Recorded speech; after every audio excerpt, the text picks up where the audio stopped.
Traffic व्यवस्था सुधारने के लिए पुलिस और आरटीओ संयुक्त रूप से एक नवाचार करने जा रही है, जिसको लेकर अब शहर में दौड़ने वाले ई रिक्शाओं को लेकर इस नवाचार में अब अलग अलग 6 सेक्टरों में ई रिक्शा के रूट बांटे जाएंगे।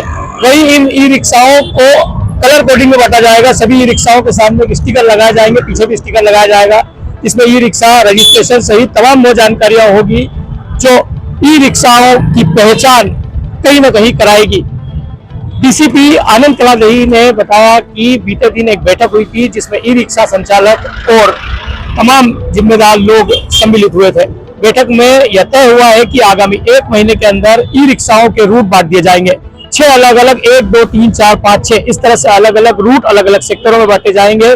कलर कोडिंग होगी, सभी रिक्शाओं पर नीला, पीला, हरा, लाल इस तरह से 6 कलर होंगे ताकि रिक्शाओं की पहचान हो सके। आपको बता दें, इंदौर शहर में करीब 10,500 से अधिक ई रिक्शाएं अलग अलग रूट में चलते हैं, लेकिन कहीं ना कहीं कहा जाता है कि इन ई रिक्शाओं के कारण शहर की ट्रैफिक व्यवस्था भी खराब हो जाती है। लेकिन आने वाले समय में यदि इस तरह का नवाचार हो जाता है तो कहीं ना कहीं शहर के ट्रैफिक सुधार में एक बड़ी उपलब्धि हो जाएगी। इंदौर शहर में 10,500 ई रिक्शा है। यहाँ पे उसकी कोई सिस्टमेटिक प्लान नहीं है, उनको कहीं पे भी वो मूवमेंट वगैरह कर रहे हैं। इसलिए इंदौर ट्रैफिक पुलिस द्वारा और आरटीओ के साथ सहयोग मिलकर हम लोगों ने पिछले 1 हफ्ते पहले हम लोगों ने ई रिक्शा का मीटिंग लिया था। उसमें ई रिक्शा के संचालक लोग, उसकी मालिक लोग, सभी लोग आए थे।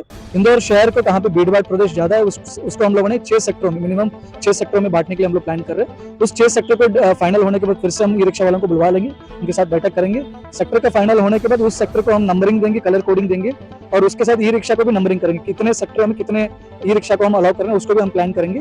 उसको प्लान करके उसी सेक्टरों में उस ई रिक्शा का मूवमेंट रहेगा, दूसरे सेक्टर में वो नहीं जाएंगे। इस तरह का हमारा प्लानिंग चल रहा है। आगामी 1 महीने के अंतर्गत इस टारगेट को हम पूरा करने की कोशिश करेंगे। सर